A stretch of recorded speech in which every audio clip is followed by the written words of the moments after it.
अब देखो स्त्रियां अगर अपने स्वाभिमान को संभाल लें तो स्त्रियां पुरुषों से कोई कम है क्या? अगर भगवान नारायण की पूजा होती देवता बनकर के, अगर राम की पूजा होती, कृष्ण की पूजा होती, तो दुर्गा जी की पूजा होती कि नहीं होती? लक्ष्मी जी की पूजा होती कि नहीं होती? देवताओं ने जितने भी महत्वपूर्ण विभाग थे वो सब देवियों को ही दे रखे। अगर बोलो आपको पैसा रुपया पैसा लक्ष्मी चाहिए हो तो किसकी पूजा करोगे, देवता की कि देवी की? बोलो। अगर आपको शक्ति की चाहिए तो किसकी पूजा करोगे, देवता की कि देवी की?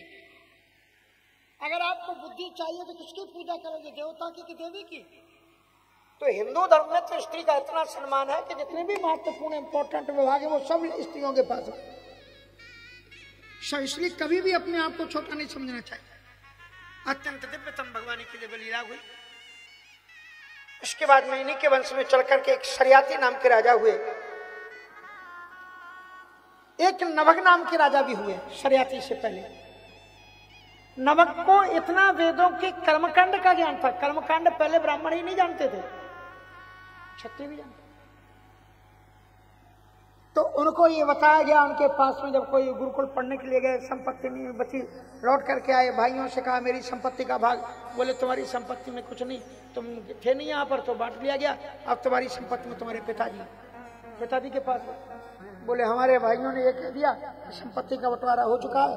हमने पूछा हमारा भाग, तो बोले तुम्हारे भाग में पिताजी। तो पिताजी ने कहा ये तो भाइयों ने तुम्हारे साथ में अन्याय किया, पिता कोई भोग सामग्री थोड़ी, पर चलो कोई बात नहीं, तुम सिद्धांत से मेरे पास आए तो एक काम करो, ये इस दिशा से थोड़ी दूर में जाकर के कुछ ऋषि मुनि लोग, ब्राह्मण लोग यज्ञ कर रहे हैं। वो जो यज्ञ कर रहे हैं उन्हें दूसरे दिन की विधि मालूम नहीं। उनका भागवत का प्रसंग पढ़ना आपसे, कहते हैं उनको श्रीमद् भागवत के 9वें स्कंद के ये 3रे अध्याय में है, 4थे अध्याय, यहाँ ऊपर का अध्याय हुआ देख लेना। तो इस प्रकार से करके उसमें ये बताते हैं कि आप वहां पर चले जाइए। अब वो वहां पर गए तो सब ऋषि मुनि लोग, ब्राह्मण लोग बैठे हुए थे कि अब दूसरे दिन की विधि नहीं मालूम। तो उन्होंने विधि बताई, उन ब्राह्मणों ने, ऋषियों ने पूरा यज्ञ संपन्न किया। ब्राह्मणों ने प्रसन्न होकर के कहा कि भाई अब इन्होंने भी कुछ यज्ञ में भाग लिया तो इनको भी कुछ दक्षिणा देनी चाहिए। अब वो थे तो क्षत्रिय, पर यज्ञ की विधि बताई ब्राह्मणों को, तो ब्राह्मणों ने न्याय किया कि भाई इनको भी कुछ दो। तो बोले इनको क्या दिया जाए? बोले यज्ञ से बची हुई सामग्री, यज्ञ के बाद का जो सामग्री होती है वो भी ब्राह्मण की होती है। यहाँ तक कि वो जो यज्ञ होता है ना, जिस स्थान पर, वो भूमि भी उसी की हो जाती है, और उस भूमि में जिसमें यज्ञ हुआ जिसकी भी हो उसे दान कर देनी चाहिए।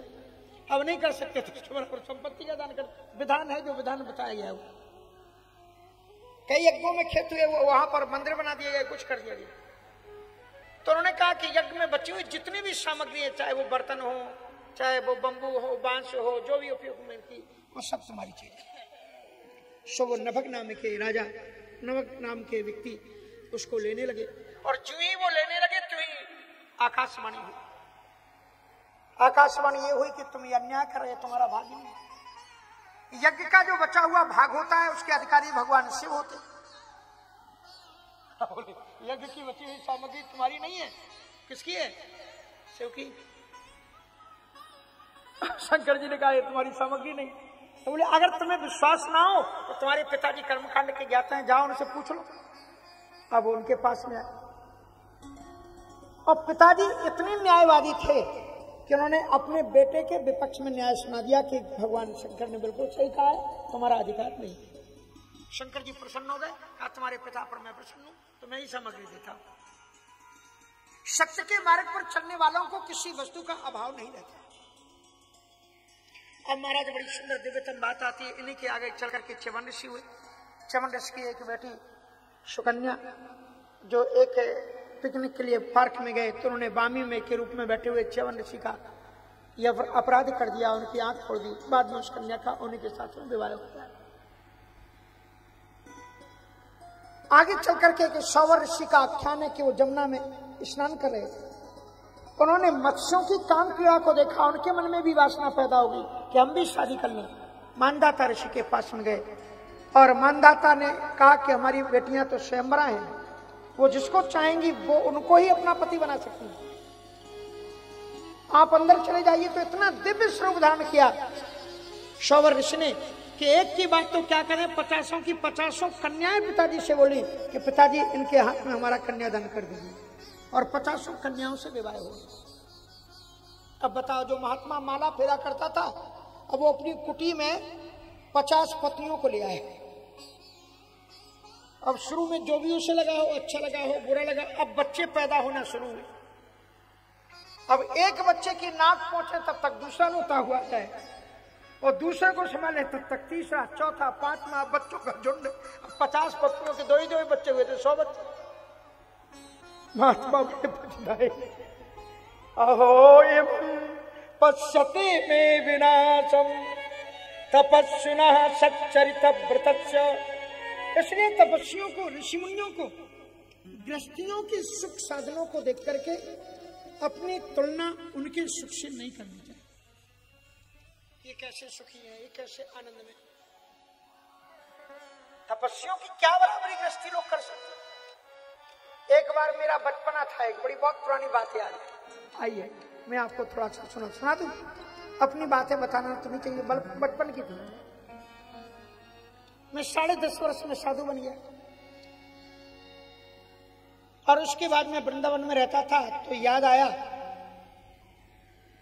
तो मैं कोई एक बुआ फूफा कोई थे कालपी के पास में, बैरी नाम का गांव। सो हम छोटे में साधु के कपड़े, साधारण कपड़े, और हम वहां पर पहुंच गए तो लोगों ने ठीक ठाक रखा किया। और उनके परिवार में कोई नाते रिश्तेदार में एक कोई साहब थे, बहुत बड़े साहब बन गए थे। थोड़े को ज्यादा पैसा मिलने लगा होगा उनको, और जिनको ज्यादा पैसा मिलने लग जाता है उस सबको ऐसी मांगने लग जाते हैं। अच्छा, ये वही लोग करते हैं जो पहले गरीब रहते हैं, थोड़े आगे बढ़ जाते हैं, वही करते हैं। जो ज्यादा संपन्न होते हैं उनके मन में ये भाव आता ही नहीं। अब मैं आपको संक्षिप्त में बात बताऊं कि जब मुझे बचपन की बात याद है, जिन्होंने साथ में हुई उन्हें शायद याद नहीं होगा। अब क्या हुआ, 3 दिन रहने के बाद में मैं वापस जा रहा था वृंदावन के लिए। तो कालपी रेलवे स्टेशन से मुझे पकड़नी थी ट्रेन, और वो जो सज्जन थे बड़े लाट साहब, जहां के भी हो, अब उनको भी जाना था उसी दिन, उनको भी ट्रेन पकड़नी थी। और गांव वहां से 4-5 किलोमीटर दूरी पर था। तो गांव से कोई साधन चाहिए था, तो उन्होंने अपने लिए जीप मंगाई शहर से। तो मैंने सोचा कि मैं भी उसी जीप में चला जाऊंगा।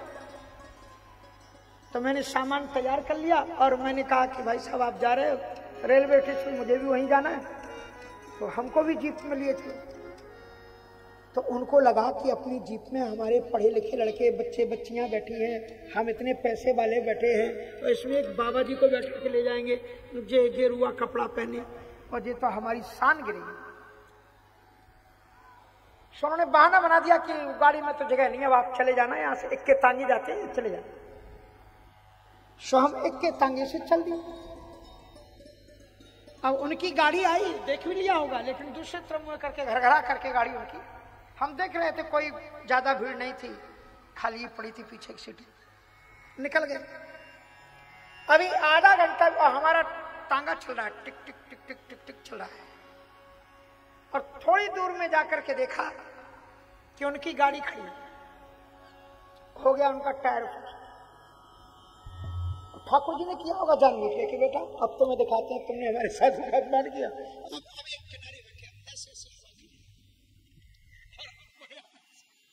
मुस्कुराते हुए अब कह रहे कि तांगा में जगह और है। तो हमने उससे कहा कि भैया तू 5 रुपए ज्यादा ले ले, पर बैठो मत रुको। बोले भाई साहब जगह है नहीं। अब हम फिर उनकी गाड़ी ठीक हो गई, गाड़ी ठीक हो गई तो ठीक होकर के वो फिर आगे निकल गए, पहुंच गए रेलवे स्टेशन। अब मैं तांगा उतरा, तांगे को पैसे जो भी लगे हो 5 रुपए जो भी, उतर करके फिर हम आए। और जो ही हम आए तो वो बैठे हुए थे एक पेड़ के नीचे, वो पहले गोल गोल बना देते थे ना पत्थर, तो हम जानबूझ करके उनके पास बैठने नहीं गए। हमने कहा कि जब ये कुछ नहीं मानते तो ऐसे लोगों के पास में बैठना नहीं चाहिए। उसके पास में एक थोड़ी सी अलग सीट थी, स्वाभिमान था, हाँ, उसमें बैठ गया।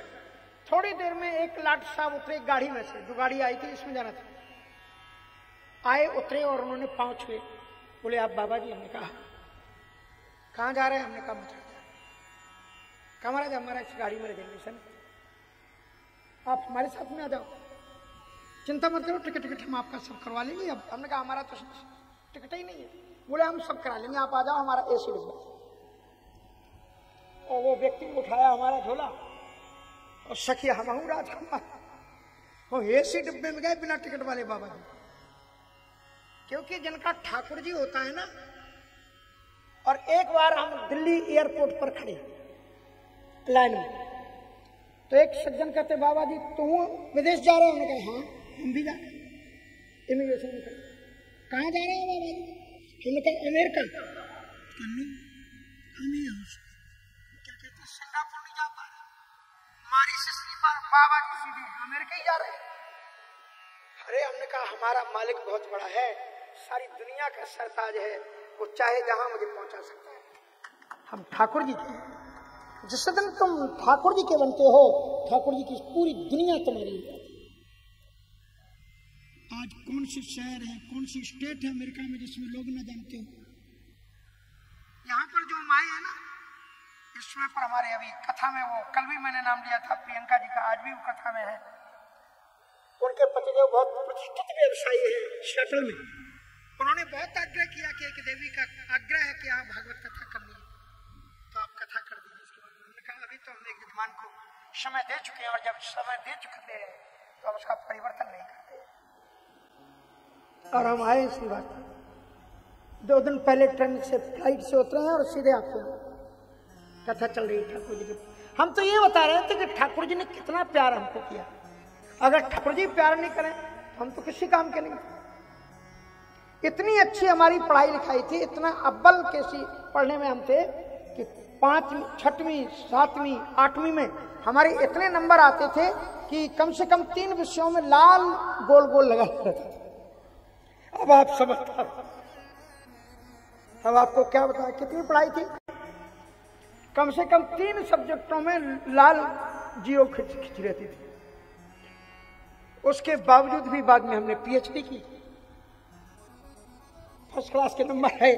तो ये सब किया किसने? जब घर छोड़ दिया, ठाकुर जी के हो गए, कहा कि बेटा now I am your parents, अब मैं तुम्हारा पेरेंट्स, पढ़ो, अब तुमको जितना पढ़ना है पढ़ो, घूमो तुम्हें जहां घूमना हो। कहां गाड़ी की चिंता कर देते, बैठो फ्लाइट में, जे गए सिर्फ। अनुभव है ठाकुर जी कृपा का। नहीं तो हमारे पास में सच बात बताएं, ना अकल थी, ना ज्ञान था, ना बुद्धि थी, ना कुछ डिग्रियां थी। बस केवल हमारे पक्ष में कुछ था तो मेरी जन्म देने वाली माँ का आशीर्वाद था और ठाकुर जी की कृपा थी, और उसकी कृपा से सब कुछ दिया। कोई भी क्षेत्र में कमी नहीं छोड़ी ठाकुर जी ने, सब कुछ दिया। अब ये देखो संगीत अकबाल, हमने सारे गामा नहीं पढ़ी, बोलो यही लोग बजा देते हैं, नहीं तो हमको संगीत आदत थोड़ी।